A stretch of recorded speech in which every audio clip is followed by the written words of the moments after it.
aujourd'hui. Je crois qu'il y a une équipe, peut-être Laura la semaine prochaine, Lucie Marino la semaine d'ensuite. En tout cas, vous êtes pris en main, en charge. Que le Seigneur vous bénisse. Merci Mathieu, merci à cette belle équipe de louanges, de célébration ce matin.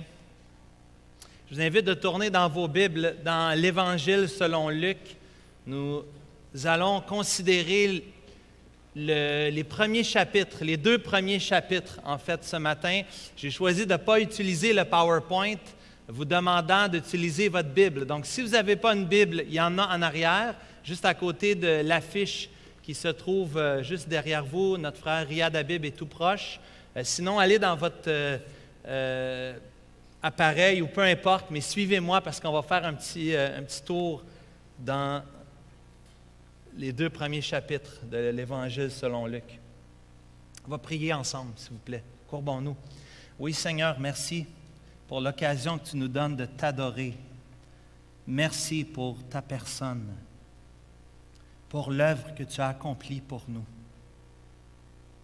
Conduis-nous ce matin, guide nos cœurs, alors que nous allons considérer ce récit merveilleux de ta naissance, de ta venue parmi nous. Sois avec nos enfants, Seigneur, qui viennent de monter, Seigneur. Daigne les bénir, qu'ils puissent recevoir ta parole, qu'ils puissent être une terre fertile, que ta parole puisse prendre racine dans leur cœur. Nous en prions dans le nom de Jésus. Amen. Avez-vous pensé à votre retraite? Avez-vous pensé à qu'est-ce que vous allez faire un jour lorsque vous allez avoir un peu moins de cheveux, peut-être des cheveux ou la barbe un peu plus grise? Avez-vous pensé à votre pension? Avez-vous pensé à quoi ça va ressembler les derniers tours de piste? Il y a des gens dans notre assemblée qui sont déjà dans cette étape de vie, d'autres pas encore. Il y a même des jeunes dans la pièce, des adolescents ou des jeunes adultes qui se disent « J'ai bien le temps de penser à ça, n'est-ce pas? » Mais ce matin, j'aimerais qu'on puisse faire un petit survol en pensant aussi à des personnes qui ont avancé en âge, que le Seigneur a puissamment utilisées pour sa gloire et son service. J'aimerais que tu penses un peu aux derniers moments que tu vivras ici sur terre et peut-être tu peux t'inspirer des personnages que nous allons voir dans le récit de la Nativité aujourd'hui. Mon cousin Philippe Côte-Noire nous a parlé d'un livre qui s'appelle « Living Life Backward ». Écrit par un David Gibson qui parle du livre de l'Ecclésiaste et qui dit en fait qu'on apprend à vivre aujourd'hui à la lumière de ce qu'on veut ou ce qu'on ne veut pas vivre à la fin de notre vie. Salomon étant en quelque sorte un contre-exemple. C'est très intéressant de réfléchir aux derniers moments de notre vie. De penser à aujourd'hui, on est tellement dans le moment présent, le YOLO, le FOMO, il ne faut pas manquer rien, il ne faut pas manquer une activité. On est dans le présent, dans le maintenant, mais la parole de Dieu a une autre perspective des choses. Nous sommes de ceux qui vivons, pas pour cette terre, mais qui vivons pour la vie éternelle, pour la vie qui est à venir. Et nous avons ici dans la parole de Dieu, dans Luc au chapitre 2, regardez à la fin de Luc chapitre 2, 2 personnes âgées, 2 personnes avancées en âge qui auraient bien pu se laisser aller pour terminer la vie sur le pilote automatique, mais qui au contraire sont très utiles dans les mains de l'Éternel. Siméon et Anne, que nous trouvons dans Luc chapitre 2, à partir du verset 25 et suivant. Je l'ai dit ce matin, je veux faire ça un peu différent. Je veux faire un survol parce que on a besoin d'un peu de contexte. Puis ma petite princesse Madeleine Elle est dans son culte personnel, elle lit dans l'Évangile selon Matthieu. Et en famille, on fait le culte familial dans l'Évangile selon Luc. Et Madeleine, elle a 12 ans, mais elle pose des bonnes questions. Puis elle dit, papa, pourquoi que Luc dit tellement au sujet de la narration de la nativité de Jésus et que Matthieu en dit beaucoup moins? Et j'ai ajouté, j'ai dit beauté, j'ai dit en plus, j'ai dit, Marc dit rien au sujet de la nativité. Jean va parler de la nativité, mais plutôt de l'incarnation, en fait. Il va parler du fait que le Créateur de l'univers a pris la forme humaine. Il est devenu homme. La parole s'est faite chair. Elle est devenue parmi nous. Et ma fille, elle a raison. En fait, Luc prend 113 versets, tandis que Matthieu, juste une trentaine de versets pour raconter le récit de l'incarnation, de la nativité. Les 4 évangiles sont complémentaires. Ils travaillent dans la même équipe, mais ils ont des rôles différents. Il faut les voir comme des compagnons qui ne sont pas identiques. Oui, il y a une trame qui revient. Oui, il y a des histoires qu'on trouve dans les 4 évangiles, mais il y a aussi des différences importantes. Et rappelez-vous que chaque évangéliste a un but particulier. Il veut atteindre un certain auditoire, certaines personnes en particulier. Ici, dans Luc chapitre 1, vous êtes dans votre Bible, allez dans Luc 1, versets 1 à 4, il y a un préambule de la part de Luc pour nous indiquer qu'il s'adresse à une personne en particulier, mais à nous indirectement, à d'autres indirectement. Mais premièrement, Luc 1, verset 3 nous dit qu'il écrit ces choses pour l'excellent Théophile. L'excellent Théophile. Qui est Théophile? On ne sait pas grand-chose de lui, mais probablement son nom. D'abord, Théophile, ce n'est pas un nom juif, probablement que c'est un Romain, un dignitaire romain, parce que quand on prend l'épithète « excellent », probablement que c'était pour l'idée de dire monsieur le président ou monsieur le gouverneur, quelqu'un qui a de l'importance. Luc, ici, s'adresse à des non-juifs, à un non-juif du nom de Théophile. Et après avoir fait remarquer dans Luc 1, versets 1 à 4, des recherches exactes. On a besoin de souligner ça dans les versets 1 à 4. Et après avoir fait des recherches exactes, Luc n'est pas un témoin oculaire. Ce n'est pas comme Matthieu, Lévi ou comme Marc qui donne le témoignage par l'entremise de l'apôtre Pierre, ou Jean qui était le disciple que Jésus aimait. Luc a dû faire du travail. Ça va être important dans notre histoire ce matin parce que Luc a fait du travail pour valider certaines informations. Luc prend presque 2 chapitres ici, après avoir fait des recherches exactes, pour nous donner des détails importants au sujet de la naissance de Jésus.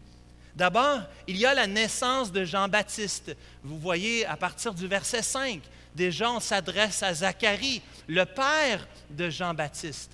Pasteur Benoît, la semaine dernière, a parlé de cette naissance aussi miraculeuse. Pas seulement la naissance de Jésus, mais la naissance aussi de Jean-Baptiste, le fils de Zacharie, d'Élisabeth, des gens pieux, mais des gens qui n'ont pas d'enfants et qui sont très avancés en âge. En plus, la parole de Dieu nous dit dans Luc chapitre 1 que Élisabeth était stérile, qu'elle ne pouvait pas avoir d'enfants. Et Dieu, dans sa bonté, Dieu, dans sa grâce, Dieu, dans sa miséricorde, va donner un enfant à cette femme avancée en âge. Et je ne veux pas que vous pensiez avec l'introduction ce matin que je vous ai faite il y a quelques instants, que je suis en train de dire que le Seigneur va vous donner un enfant dans votre âge avancé, comme Élisabeth. Le Seigneur peut faire ce qu'il veut, mais c'est peu probable. Mais ici, Dieu exauce la prière qui est là depuis tant d'années de la part d'Élisabeth et de la part de Zacharie. et ils vont recevoir cette annonce de l'ange Gabriel. Gabriel est un personnage important. Les anges sont importants dans le récit de la nativité. Dieu, des naissances aussi particulières, aussi spéciales, aussi miraculeuses, vont avoir l'approbation, le signe visible, la présence même d'un ange, d'un messager de Dieu.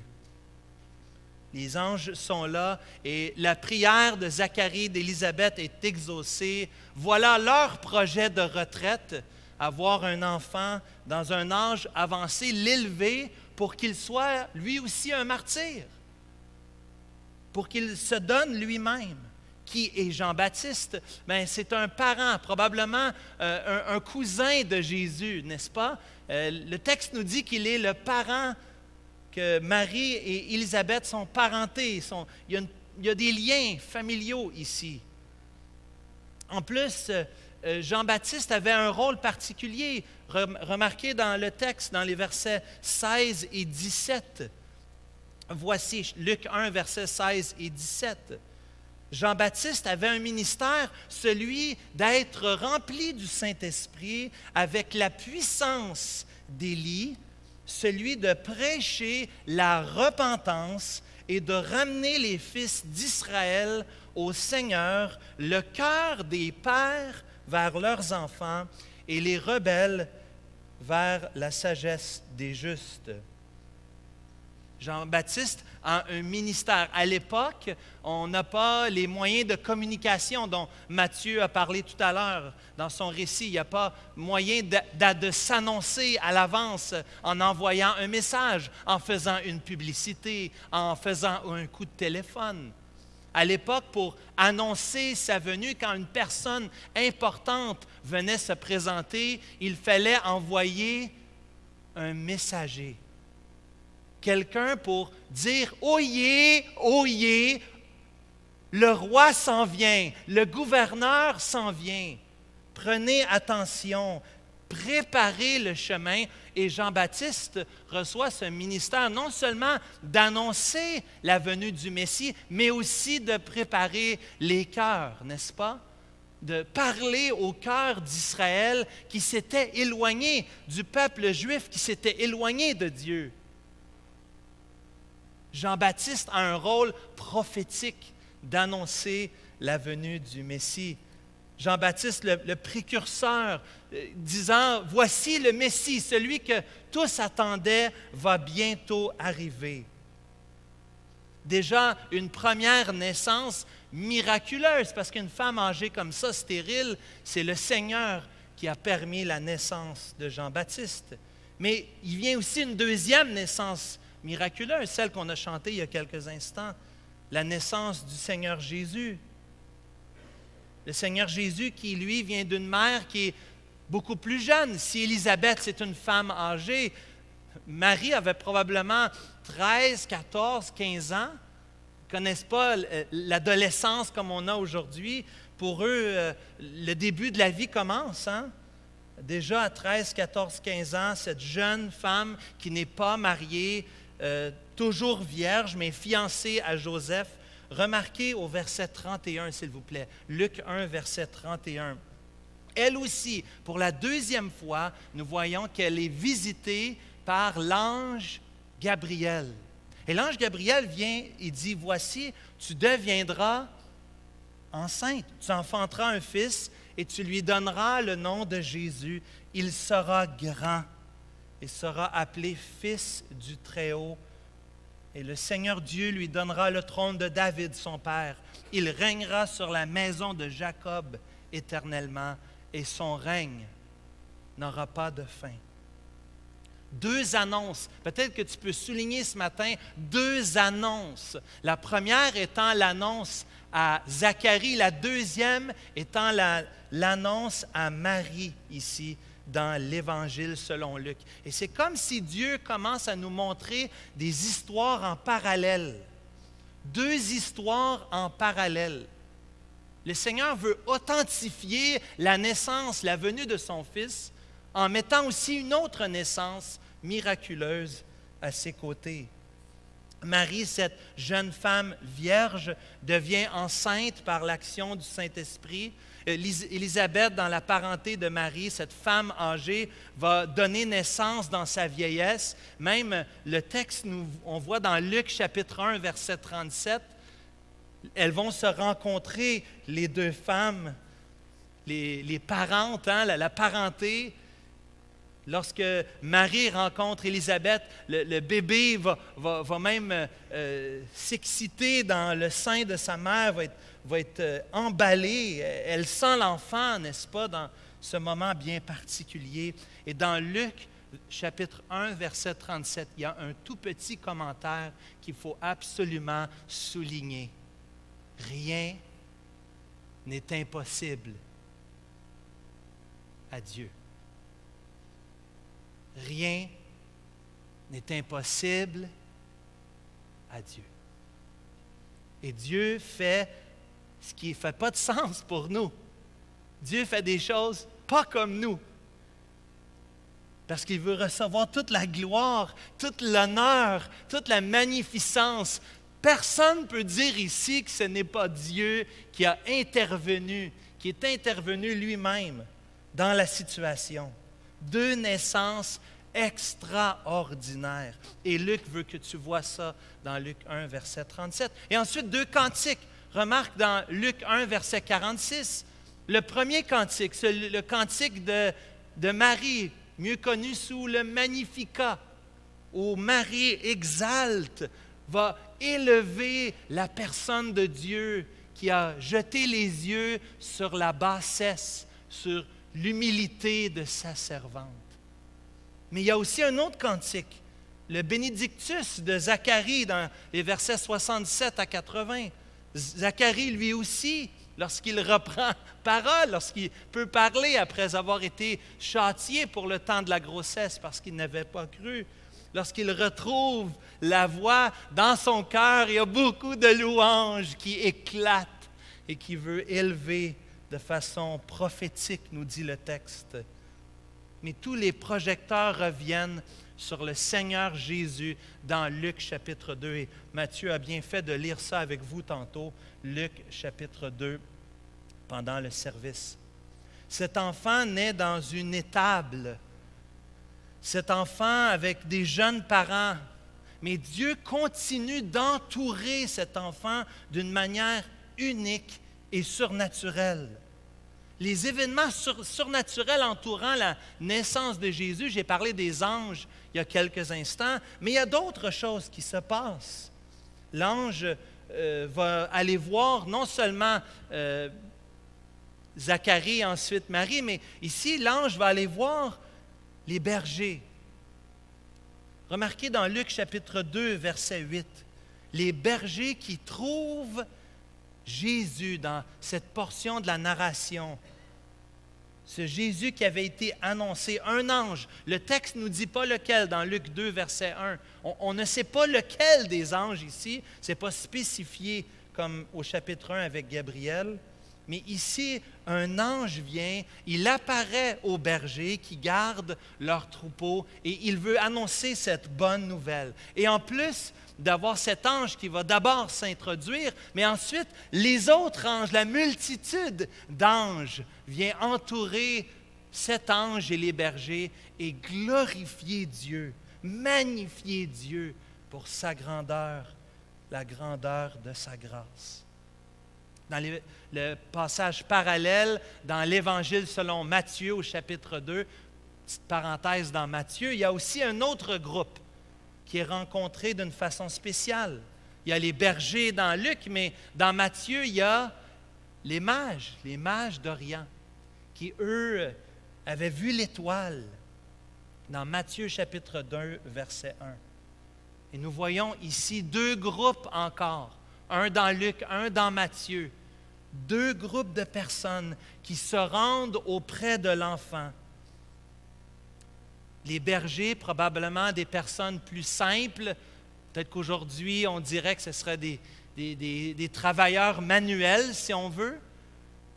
Et les mages, des astrologues, des gens qui étudiaient les cieux, la terre. qu'il voyait des signes. On voit dans ces deux groupes, ces deux histoires parallèles, on voit que déjà toutes sortes de personnes sont englobées, sont investies dans l'histoire de la nativité. Les bergers comme les mages, les simples peut-être comme les plus savants, tous sont inclus dans l'histoire de la nativité. Et on termine ce matin avec deux témoins.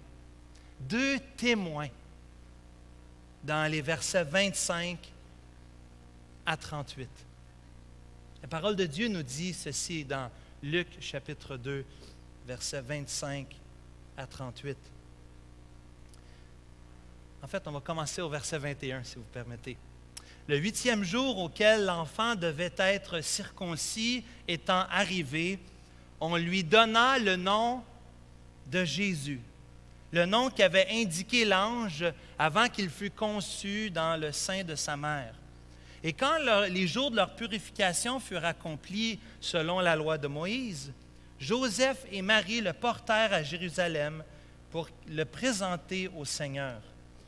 Suivant ce qui est écrit dans la loi du Seigneur, tout mâle premier-né sera consacré au Seigneur, et pour offrir en sacrifice 2 tourterelles ou 2 jeunes pigeons, comme cela est prescrit dans la loi du Seigneur. Ça fait plusieurs fois qu'on me pose la question, pourquoi on ne présente pas des enfants au temple? Mais vous avez un peu la réponse ici dans Luc chapitre 2, les versets 21 à 24. Ça nous rappelle que c'est un rite de l'Ancien Testament, n'est-ce pas? C'est un rite de la première alliance qui était accompagné de la circoncision au verset 21 et qui était aussi accompagné de 2 tourterelles ou 2 jeunes pigeons sacrifiés en offrande. Aujourd'hui, certaines personnes dans leur tradition présentent l'enfant au temple et c'est excellent de prier pour l'enfant, mais ce n'est pas un commandement ou un rite qu'on doit suivre dans le Nouveau Testament. Après ceci, il n'y a plus d'évidence de cela dans l'histoire de l'Église primitive. Donc, dans les lettres de Paul, il n'y a pas d'autres enfants qui sont présentés au temple. Ici, c'est Jésus qui est présenté puisqu'il est de l'ancienne alliance. Mais de ce côté-ci de la croix, il n'y a pas de présentation au temple. Ce n'est pas une mauvaise chose, mais la présentation au temple était accompagnée de la circoncision et de sacrifices, et c'était pour le premier-né. C'est pour ça qu'aujourd'hui, on ne fait plus cela dans l'Église. Mais remarquez au verset 25, une fois que Jésus est venu au temple, voici, il y avait à Jérusalem un homme nommé Siméon. Cet homme était juste et pieux, il attendait la consolation d'Israël et l'Esprit Saint était sur lui.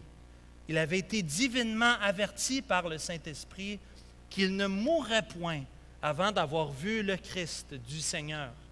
Il vint au temple, poussé par l'Esprit, et comme les parents apportaient le petit enfant Jésus pour accomplir à son égard ce qu'ordonnait la loi, il le reçut dans ses bras, bénit Dieu et dit, « Maintenant, Seigneur, tu laisses ton serviteur s'en aller en paix, selon ta parole, car mes yeux ont vu ton salut. Salut que tu as préparé devant tous les peuples, lumière pour éclairer les nations et gloire d'Israël, ton peuple. » Son père et sa mère étaient dans l'admiration des choses qu'on disait de lui. Siméon les bénit, les parents, et dit à Marie, sa mère, « Voici, cet enfant est destiné à amener la chute et le relèvement de plusieurs en Israël et à devenir un signe qui provoquera la contradiction et à toi-même une épée qui te transpercera l'âme, afin que les pensées de beaucoup de cœurs soient dévoilées. » Siméon, cet homme avancé en âge, cet homme dans sa vieillesse, attendait. Il attendait. Il était sur le point de s'en aller. Même implicitement, il est en attente de mourir. Il va mourir éventuellement, certainement. Mais Dieu avait réservé quelque chose de bien spécial pour ces derniers jours. Dieu avait préparé, avait gardé Siméon pour quelque chose de spécial, celui qui attendait la consolation d'Israël. Et quelle est cette consolation? Quelle est cette espérance pour le peuple d'Israël qui subit les conséquences de leurs péchés depuis tant d'années, qui vivent sous l'oppression? Ici, au 1er siècle, ils vivent sous l'oppression des Romains. Ils passent par des moments extrêmement difficiles. Mais le peuple de Dieu, certains, un reste parmi le peuple, attendait toujours la consolation d'Israël, celle qui avait été annoncée par les prophètes de l'Ancien Testament, le salut qui devait venir, que Dieu allait envoyer pour les nations. C'est intéressant que même ici, Siméon parle du salut pour les nations, pas seulement le salut pour les Juifs, mais aussi le salut pour les nations, le salut pour nous. Nous qui ne sommes pas des Juifs, qui ont été choisis par la main de l'Éternel pour être sauvés, nous aussi, par le sang précieux de Jésus-Christ. Oui, le salut est arrivé. C'est lui le Messie. Remarquez le triple emploi du Saint-Esprit. Soulignez ça au verset 25, 26 et 27. À 3 reprises, Luc veut que tu vois que c'est l'œuvre de l'Esprit Saint dans la vie de Siméon. Le salut est arrivé, le Messie est venu. Il est là avec ses parents dans le temple, avec Joseph et Marie. Le Saint-Esprit étant même à l'œuvre dans l'intervention de Siméon. Et Siméon se réjouit. Le verset à souligner, c'est le verset 30. « Car mes yeux ont vu ton salut. » Le salut que tu avais promis, Seigneur. Le salut est là, il est disponible aujourd'hui, je le vois. Je le vois en chair et en os. Et nous, par les yeux de la foi, par les yeux qu'on peut lire ou par les oreilles dans lesquelles vous pouvez entendre ce matin, on entend, on voit la venue du Messie, nous aussi, aujourd'hui. Et dans le cas ici de Siméon, il est tellement dans la joie, il est tellement excité. Mais malheureusement, le texte nous dit aussi, dans les versets 34 et 35, qu'il y a un grand paradoxe, une grande contradiction. Il y a seulement 2 catégories de personnes. Les cœurs vont être révélés par la personne de Jésus. Les cœurs seront mis en la lumière. Jésus, celui qui est venu pour aimer, pour sauver le monde, va provoquer la contradiction. Siméon prophétise et parle de la situation d'aujourd'hui, n'est-ce pas? Plusieurs seront contrariés par la personne de Jésus, par sa venue, par son incarnation, sa vie, mais aussi par sa mort sur la croix du Calvaire, par sa résurrection et par son ascension. Jésus ne fait pas l'unanimité. Déjà, lorsqu'il est dans les bras de Siméon, déjà, il peut dire, il peut affirmer. Jésus ne fait pas l'unanimité. Et même aujourd'hui, dans cette pièce, Jésus ne fait pas l'unanimité. Certains d'entre vous sont ici aujourd'hui parce que c'est le dimanche de Noël. Certains d'entre vous, vous êtes venus et vous êtes plus que bienvenus. On est super contents que vous êtes là. Mais pour vous, ce n'est pas le sujet de joie comme ce l'était pour Siméon. Vous n'avez pas connu le salut.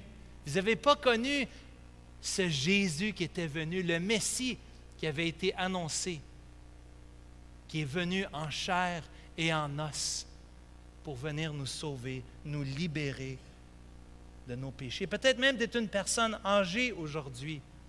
Et comme Siméon, tu as besoin de te tourner vers Dieu et de remercier Dieu pour le salut qui t'est offert dans la personne de Jésus, la consolation pour les nations, la consolation pour le Québec en 2019, bientôt 2020. Ce n'est pas moins de taxes. Ce n'est pas ça notre consolation. Notre consolation se trouve dans la personne de Jésus-Christ. Et des personnes âgées ici sont utilisées par le Seigneur pour adorer Dieu. Mon frère, ma sœur, t'avances en âge, adore Dieu comme Siméon. Élève la personne de Dieu dans ton cœur, dans tes paroles, avec les gens qui sont autour de toi. Sois utilisé par Dieu dans un temps, dans un moment de l'histoire de l'humanité où les choses ne vont pas si bien, n'est-ce pas? Je ne parle pas des nouvelles, je ne parle pas de nos amis du Sud. Je te parle de la persécution qui est à son apogée, les martyrs, plus que jamais dans le temps de l'histoire de l'humanité. Nos frères et nos sœurs dans la foi qui sont dans d'autres pays sont tués à cause de leur foi. Et même on veut enlever nos droits ici en Amérique, nos droits d'être des chrétiens évangéliques et de prendre position pour le Seigneur et pour les valeurs de l'Évangile. On est dans ce monde-là, un monde qui ne veut rien savoir de Dieu, même l'Amérique, qui autrefois était connue pour son amour pour le Seigneur. On voit un mouvement qui pourrait nous amener au désespoir. Mais non, Siméon est utilisé par le Seigneur. Le Seigneur utilise cet adorateur, celui qui se laisse guider par le Saint-Esprit, non seulement pour adorer Dieu, mais aussi pour bénir. Remarquez à la fin, au verset 34 et 35. Parce que le Seigneur veut utiliser Siméon dans un âge avancé pour bénir les parents, pour les encourager, pour les fortifier et aussi pour les avertir. Marie, ton cœur va être transpercé. Tu vas voir ton fils suspendu, nu sur une croix pour porter les péchés de l'humanité. C'est le seul moyen pour nous sauver. Mais Dieu utilise cette femme dans un âge avancé. Mon frère, ma sœur, tu as un peu plus de cheveux gris, tu as perdu quelques cheveux comme moi. Sais-tu que le Saint-Esprit veut et peut t'utiliser encore aujourd'hui pour être une bénédiction, pour adorer Dieu et pour encourager les autres, comme Siméon pouvait le faire ici. Dieu se choisit deux merveilleux témoins. En plus de Siméon, regardez au verset 36. Regardez le deuxième témoin. D'abord un homme, Siméon, et là, Luc, il fait quelque chose ici. Luc, il veut avoir une femme témoin. Pour nous, aujourd'hui, on est dans, on entend parler beaucoup de l'égalité des sexes, puis il faut avoir, les ministres même, il faut avoir l'équation, il faut que ce soit autant que possible la même chose, n'est-ce pas? Et on ne dit pas que c'est une mauvaise chose. Mais ici, à l'époque, dans une époque où on est loin du féminisme de 2019-2020, Luc fait quelque chose de très intéressant ici. Luc choisit pour témoin une femme avancée en âge, une prophétesse. Luc 2, verset 36, il y avait aussi une prophétesse, Anne, fille de Phanuel, de la tribu d'Azer. Elle était fort avancée en âge. Ça veut dire qu'elle a vu plus de coucher de soleil. Elle en a vu pas mal. Fort avancée en âge. Elle avait vécu 7 ans avec son mari depuis sa virginité. Restée veuve et âgée de 84 ans, elle ne quittait pas le temple et elle servait Dieu nuit et jour dans le jeûne et dans la prière. Étant survenue, elle aussi, à cette même heure, elle louait Dieu et elle parlait de Jésus à tous ceux qui attendaient la délivrance de Jérusalem. On a déjà parlé de ça dans notre série dans l'Évangile selon Luc. Luc aime présenter les femmes. Luc aime donner une place aux femmes parce que les femmes ont une place importante pour le Seigneur Jésus, dans le cœur du Seigneur Jésus. Il fait par exprès ici. L'Évangile, ce n'est pas juste pour les riches. L'Évangile, c'est pour les pauvres. La bonne nouvelle, ce n'est pas juste pour les hommes. La bonne nouvelle, c'est aussi pour les femmes. La bonne nouvelle, ce n'est pas juste pour les Juifs. La bonne nouvelle du Seigneur Jésus, c'est pour les nations. C'est pour les riches, c'est pour les pauvres. C'est pour les Juifs, c'est pour les païens. C'est pour les hommes, c'est pour les femmes. Toute classe sociale. Remarquez encore les deux histoires en parallèle. L'histoire de Siméon qui sert de témoin, mais l'histoire de Anne qui sert de témoin. Une autre femme âgée. Anne veut dire grâce. C'est ça le sens du nom. Cette femme juive, Anne, fille de Phanuel. Qui est Phanuel? On ne le connaît pas. De la tribu d'Aser, on la connaît, cette tribu-là. Une tribu d'Israël de l'Ancien Testament. Et depuis qu'elle était vierge, elle avait vécu 7 ans avec son mari. Donc, quand elle s'est mariée, elle a vécu 7 ans avec son mari. Malheureusement, il est décédé. Et depuis ce temps, elle est demeurée seule pour le reste de sa vie. Alors, disons, à l'époque, on se mariait beaucoup plus jeune qu'aujourd'hui. Disons qu'elle avait une quinzaine d'années quand elle s'est mariée. Elle a vécu 7 ans avec son mari. À l'âge de 22 ans, son mari serait décédé, elle serait restée veuve. Et maintenant, le texte nous parle de 84 ans. Est-ce que c'est 84 ans de vie seule ou est-ce que c'est 84 ans de vie totale? Les opinions sont partagées. Peu importe, elle a vu beaucoup de couchers du soleil. C'est une femme qui a au moins 84 ans, possiblement elle a 105 ou 110 ans, imaginez. Mais même les personnes âgées ont une place importante dans la nativité. Dieu fait exprès, par l'entremise de Luc, pour souligner ces deux personnes. Et Luc relate ces informations. Phanuel, Aser, il parle de 7 ans, il parle de 84 ans. Qu'est-ce que Luc est en train de faire ici? Luc fait le travail du chirurgien, du médecin ici, qui, de façon historique, veut nous montrer la véracité des événements entourant la naissance de Jésus. C'est vrai, les amis. C'est vrai, le Seigneur est vraiment venu. Et il y a même des détails historiques, des années, des noms de personnes. Tout est là pour confirmer ce témoin, cette Madame Anne, elle est vraiment venue, elle a vraiment existé. Quand on vous dit « Ah, la Bible, c'est un paquet d'histoires », dis à la personne « Est-ce que tu as lu la Bible? Est-ce que tu as déjà lu la Bible? » Je vais dire 9 fois sur 10 pour être gentil. 9 fois sur 10, ils vont dire « J'ai jamais lu la Bible. » Mais c'est sûr, tu ne l'as pas lu parce que si tu la lisais, ce document-là est un document unique. Même Anne ici, l'auteur veut que tu vois, ça s'est vraiment passé. Regarde les années de sa vie. Regarde les détails de telle tribu, le nom de son père. Les détails sont là. Luc a fait des recherches exactes. Et qu'est-ce qu'on a dans nos mains? La parole de Dieu, elle est si précieuse. Parce qu'elle nous parle de la venue de notre Messie. Et ça s'est vraiment passé. Ce n'est pas des histoires fabriquées.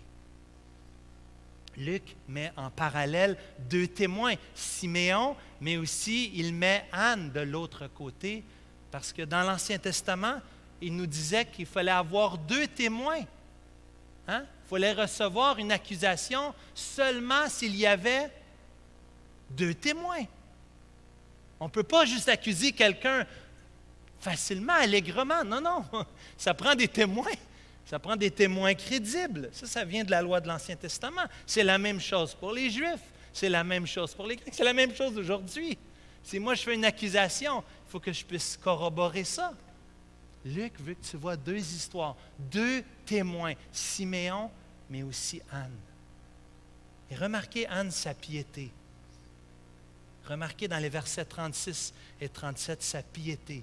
Elle ne quittait pas le temple. Est-ce qu'elle vivait dans le temple? Impossible. Est-ce qu'elle vivait proche du temple? Probable. Mais cette expression-là veut probablement dire qu'elle était juste souvent au temple, aussi souvent que possible. Elle était là tout le temps, ou presque tout le temps. Elle servait Dieu nuit et jour dans le ministère de l'adoration de la cuisine, dans la pouponnière.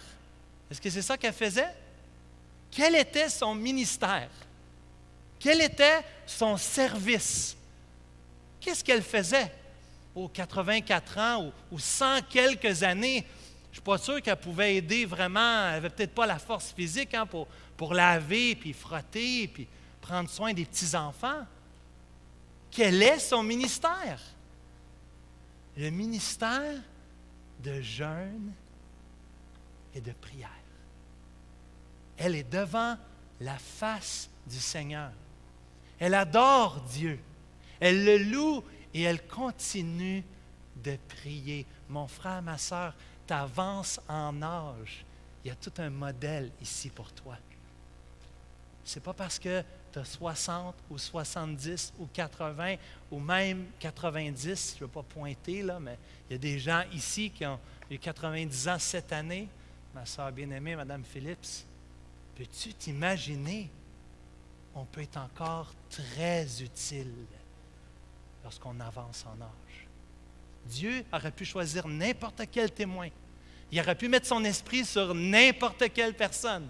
Mais il choisit 2 personnes âgées, Siméon et Anne. Anne, cette femme avancée en âge. Et le texte, ce que ça veut dire, c'est que sa vie était dévouée envers le Seigneur. Elle était pour le Seigneur. Sa vie est centrée, sa vie est axée, focalisée sur Dieu. En bon québécois, elle est focusée sur le Seigneur Jésus. Amen? C'est la veuve que Paul décrit dans 1 Timothée chapitre 5, verset 5. La veuve qui est réellement veuve, elle s'attache au Seigneur. Elle est reconnue pour sa vie de prière. Il y a des veuves, merci Seigneur, dans notre assemblée, qui sont des femmes de prière, qui continuent. Il y a des femmes dans l'Église ici qui prient régulièrement pour moi, pour vous, pour nous. Ils ont un ministère très important.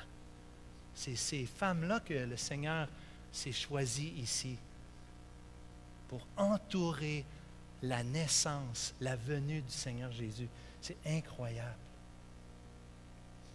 Notre vie spirituelle, mon frère, ma sœur, est-ce que tu entrevois les dernières années de ta vie comme les plus belles années de ta vie?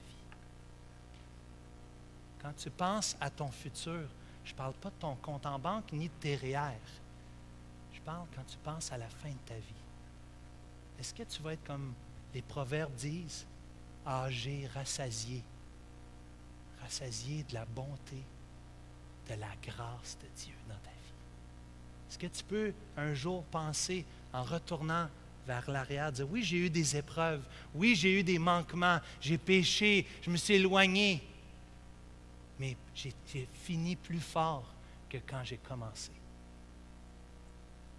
Mon frère, ma sœur, regarde le témoignage de Siméon et de Anne qui rendent gloire à Dieu et qui aiment Dieu plus que jamais, même dans leurs derniers moments, et le Seigneur les fait grâce. Et enfin, au verset 38, on termine avec ça. Regardez la prophétie de cette prophétesse.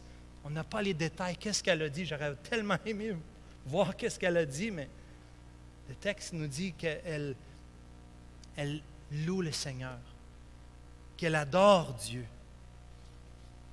Elle n'ajoute pas de nouvelles informations. Les prophètes, il ne faut pas avoir l'idée qu'ils ont toujours dans leur bouche des nouvelles paroles du Seigneur. Lisez les prophètes de l'Ancien Testament. Souvent, ils répètent ce que l'autre a dit avant. Parce que la parole de Dieu, elle demeure éternellement. Donc, ce que le premier prophète a dit puis ce que le nouveau prophète va dire, en principe, ça va ensemble. Il y a un mouvement continu. Il n'y a pas toujours une nouvelle information. Mais ici, elle prophétise, elle annonce de nouveau la personne de Jésus. Et regardez les louanges. On a survolé rapidement. Regardez les louanges d'Élisabeth, les louanges de Marie, les louanges de Zacharie, les louanges des anges, les louanges des bergers, les louanges de Siméon, les louanges maintenant de Anne, pour terminer ce chapitre. Dieu est adoré. Et c'est la grande application de l'histoire de la Nativité. Premièrement, donne ta vie au Seigneur Jésus-Christ. Reconnais le salut en Jésus. Mais deuxièmement, pour toi qui connais le Seigneur Jésus, adore-le. Adore-le comme tous les intervenants qui exaltent, louent, adorent, magnifient le Seigneur pour l'œuvre qu'il a accomplie. 2 personnes âgées qui ont trouvé le réconfort dans la venue du Fils, la joie et la paix. Nous voyons ces 2 annonces de Gabriel, ces 2 naissances extraordinaires, ces 2 cantiques, ces 2 groupes de personnes, les bergers, les mages qui se rendent auprès de Jésus, mais aussi ces 2 personnes âgées. Certaines personnes dans notre société pensent que les personnes âgées, ils ne servent plus à grand-chose. Mais dans le plan de Dieu, ce sont des personnes très importantes. Que le Seigneur nous rende fructueux, chacun d'entre nous. Que l'année 2020 soit une année de croissance spirituelle remarquable pour toi comme individu, pour ta famille, mais aussi pour l'Église, Emmanuel. Que nous puissions, lorsque nous avançons en âge, adorer, magnifier, faire comme Anne qui s'en allait partout pour parler de l'amour de Jésus, de l'œuvre de Jésus-Christ. Terminons, s'il vous plaît, avec un mot de prière pendant que l'équipe d'adoration s'avance. Jésus, merci. Merci, tu nous surprends encore une fois par une venue unique, Seigneur. Toutes les fois qu'on se trempe dans cette histoire, à toutes les fois, Seigneur, qu'on redit cette histoire, on est émerveillé.